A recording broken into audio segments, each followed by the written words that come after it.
Welcome to Logcraft Planet. In today's episode, we're going to be taking a look at the DGC. The DGC we are observing has just gathered many resources to build a home for the winter. It appears to be proud of its hard work. What's this? The DGC appears to be discontented.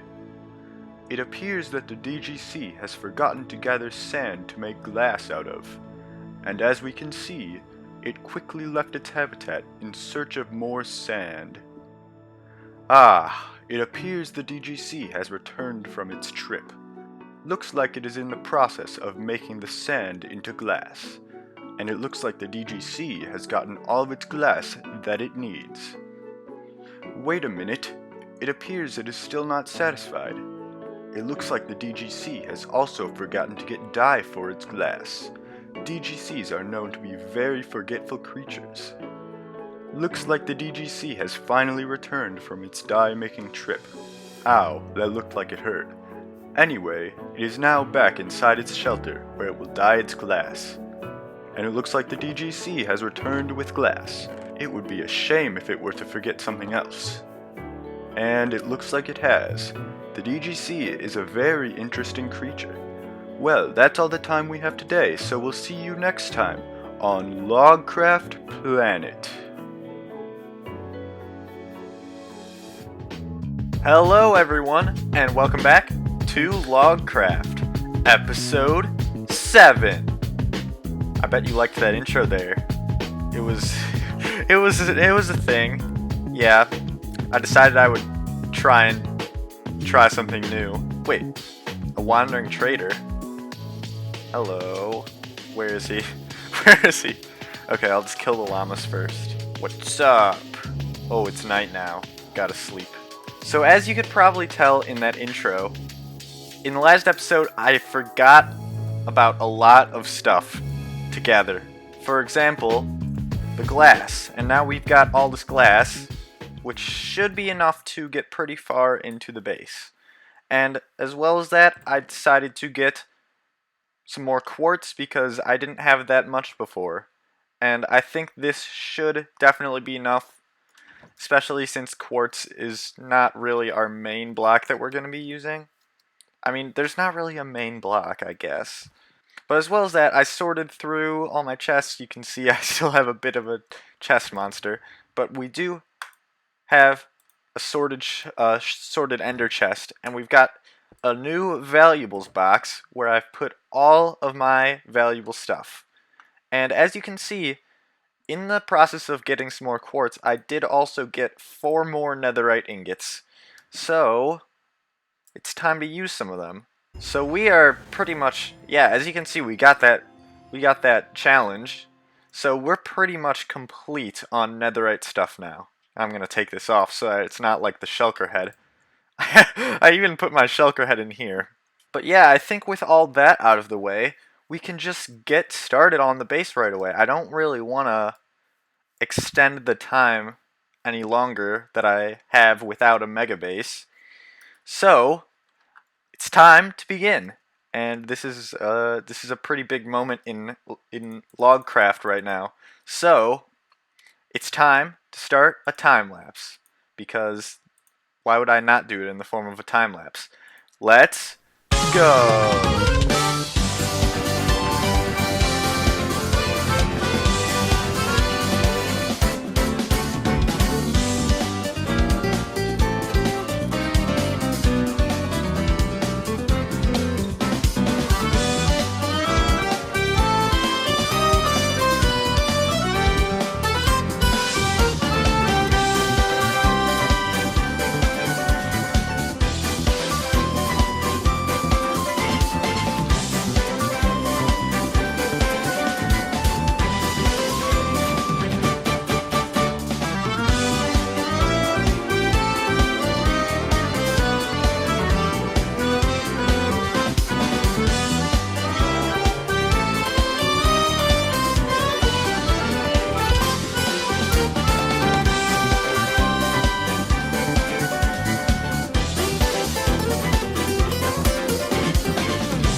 Look at this.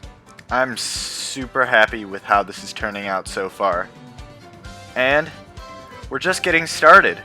We still have a lot more work to get done. I thought I was going to do a little bit more, but I ran out of quartz. So this is what we're going to have to deal with for now. But I think that we got pretty far into the build, and I'm happy with how it is turning out so far. So if you remember in episode 3, we were talking about how we were going to kind of do like a dome shape, and I want to stick to that. But I did realize that I might want to change the placement of the mob farm, because it would be kind of hard to fit it inside of there without it being restricted on how efficient it could be, and I want it to look nice. So instead of having the mob farm up there, I'm going to put it underground, and then up at the top of here will be the best place to AFK because of the height that it's at. So the mob farm will do all of its work while I'm up there, and then all of the drops will get funneled up through a water elevator, not a water tower. I mean, this kind of looks like a water tower, to be honest. But it gets funneled up, and then it's going to get sorted into different categories. And then we're going to have different segments of the room like I mentioned in episode 3. You can go check out that episode if you are interested in what I am planning on doing. I say that at the end of the episode. But yeah, I think we're going to stick to that plan that I was discussing back then. But now we have some other means to attend to, and that's dealing with this rod, Magical Rod of Magic 3. I have it again, and I don't want it. So we got to get this back to Illinois Jones. And I think I know just the perfect way to do it. I think if I set this up correctly, he won't know it's gonna be me until the last minute, until he gets the rod. What? Why? How did you get in here? Oh, okay. Alright. Yeah, that's what you get. Alright. The shopping district. And, whoa. What is this? There are new build. Oh wait, whoa. Oh yeah, I forgot about that road. It looks like it's gotten a little bit of an addition too. Yeah, there's a lot of stuff popping up all over in here, and I think someone is actually using this shop that yeah, Elytra, 50 diamonds each. So yeah, I gave someone. I'm pretty sure it was Blocky. I gave them access to use this thing that I created to sell their own Elytra, because I was pretty much done with that. And let's see what this is. Doesn't really say. Everyone's just making their own like headquarters buildings. They're just copying from Jake Bryan Industries at this point. And I just realized I forgot to bring a bed here. So we're gonna have to deal with the mobs. But I think we don't really have that much room over here, so I think I'm going to build it over here. Oh yeah, we got like a perfect path leading right up to it. So what I'm basically going to do is set up a fake lottery system, and I'm going to pretend like it was someone else who even made this. But basically the point is going to be I am going to trick Illinois Jones into thinking he won a random chance at the lottery. He won a lottery ticket. And I'm going to put one of these lottery tickets that I've made into here, into his base. And I made a bunch of them so I can put them into an item sorter. But basically, it's all going to be a scam, and he's only going to win the Magical Rod of Magic. So this should be fairly simple. I just need to set up an item sorter, and I'm no beginner to using item sorters, so I will probably have this down very quickly. It looks really bad. I don't care though. You know, I'm gonna add a little overhang. This is the ugliest shop I think I've ever seen. Okay, you know what? I'll take it. Good enough. Now it's time to do the actual redstone, and this shouldn't be too complicated. Let's just clear out a little space right here. And there we go. Over here we put our redstone torch, and that should allow everything to work. Never mind. I knew something was wrong. I built this one block short. This needs to go one block further out. There we go. That's better. So now, as items flow through this hopper, not the other hopper, they're going to power this, which allows things to filter through. Basic item sorter stuff. So that these shouldn't be going through now. Not sure why those are still going through. Oh wait, do I need... Oh yeah, I need different items in here. So let's put dirt in here, just because it's the only other thing I have. And if we put a stack of these in here, they should go through into... Let's put another hopper below this one so that they can actually filter out. There we go. And so if we put a stack in here, they should filter out until it gets to like 41, I believe. Yes, there we go. And now all the rest should be in here, and item sorter. This whole thing should be working now. And I say that as a question because I'm really not completely sure. But let's try it. So we put a lottery ticket in, and yep, we got our magical rod. It actually worked! Wow. I am a redstone master. Okay, just kidding. This was actually pretty simple. Alright, so now let's reset it for real. Put this in. And let's also cover this thing up over here. And it's raining. That's great. So now what we need to do is take out our lectern. And let's write ourselves a book. This is funny. I'm gonna say that it's not me to trick Illinois Jones so that he literally thinks there's absolutely no chance it could be the magical rod of magic. So I'm just gonna say that it's Ada's Pros. So now all that's left to do is put one of these into Illinois Jones's base. And we are here. Whoa, okay. So I think I'm just gonna put it right in front of the portal just to make it obvious. Let's use a basalt just to fit the color palette of basalt that we have been using. Shh. I mean, technically it's going back to him.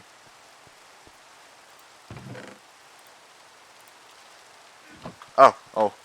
Don't want to give him 23 tickets. That's not good. Alright, there we go. So let's put that there. Lottery ticket. There we go. It fit perfectly. And with that all done, I guess it's just time to head back over to my own base. And we have another wandering trader in my cow pen, of all places. Really? You really had the audacity to go in my cow pen. I've been getting so many of these guys in this episode. If you saw in my montage, there was one that spawned on top of my house, and the wandering trader like fell inside of the building. And it like got separated from the llamas, and it was super weird. But anyway, now I am over here, which actually isn't too far away from my base. And I'm here because I decided that I should probably build a sort of flower farm. That would be very efficient for me, especially since I live so close to this biome.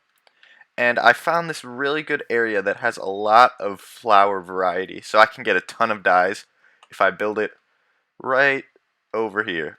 So I think let's just get started with that. And I'm going to do it in the form of a time lapse. Go!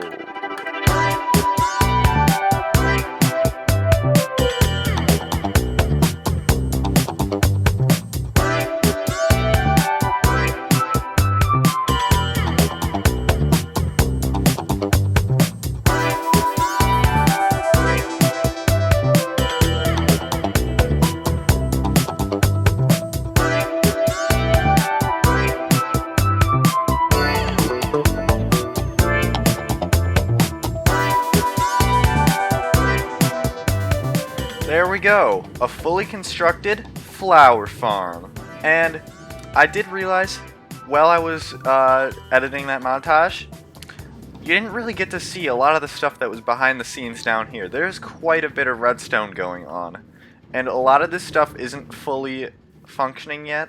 These minecarts really like to get stuck. But theoretically, once this is all done, seeds are going to collect in this chest, which will then get filtered through a composter setup like the one we have right here. And that will provide us with a bit of bone meal, which will then end up feeding into these droppers, which goes back into the system. But I did not have enough time to get all that done right now, and I also don't think I really have the redstone materials for that. It's quite complicated, a lot more complicated than I thought. And this farm works as intended. It was just that extra feature that I kind of wanted to have. But this farm does work. So if we get, you can see I already did a ton of stuff. But let's actually take this stuff in here, I guess. I don't know why I have this random stuff in my inventory. But if we get some of this in here, I don't really need these flowers. This will fill up the composter and we can get a bit of bone meal. And then I can show you how this farm actually works. On second thought, this is kind of taking a while. So let's just go to my base and grab some bones. So let's just start putting the bone meal in here. And as you can see, it's beginning to filter out, and that's going into a dropper up at the top. If we do it in here, you can see the same thing's happening on this side. And this system actually took me forever to get working, because it's kind of hard, because we got 2 dropper elevators right here, and that is pretty hard to fit inside of this small space. But we have like a hopper clock set up, which is powering this dropper elevator, which can get us the signal we need without taking up the space that we don't have. And you do have to remember, we still need to fit more redstone. Then what we do to turn it on is we actually go over here, and this is not really like the neatest method of turning it on. But all you do is just put a redstone torch here, and that is laggy. See, this is why I need to turn it on and off, because this is lagging the server. I am glad I'm the only one on right now. It's also very noisy. But as you can see, if we're going up here, you can see all the flowers that we're producing right now. So this farm is actually very quick. The thing that is the most worrying is the actual bone meal supply that's going in, because I don't think that the stuff that's coming out, all the seeds, will completely replenish all the bone meal that I'm using. So I will have to use, I guess I will have to use some external bone meal from like a wither skeleton farm. So it's not entirely self-sufficient. But I mean, I'm not complaining, because look at this. We got so many flowers coming out of here. And I did try to pick a spot that was a variety of flowers. But as you can see, I don't really have a huge variety of dye that we're getting. I think I missed where the yellow flowers are, so we're not getting any of that. And I also missed the these lilies. I think they're called like Lily of the Valley, which give you white dye, which actually would be pretty useful to me. I probably shouldn't have. Wait, actually, hold on. We should be getting a few of them. They're probably just really rare, but we should be getting a few. But it's mostly like the tulip varieties and a few other flower types. So a lot of orange and red and pink and a lot of light gray. But anyway, this seems like the perfect time to end off this episode of Logcraft. I hope you guys enjoyed. Make sure to leave a like, subscribe, comment.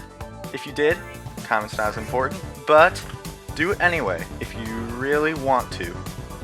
And other than that, that's gonna do it for this episode. And I'll see you in the next one. Goodbye.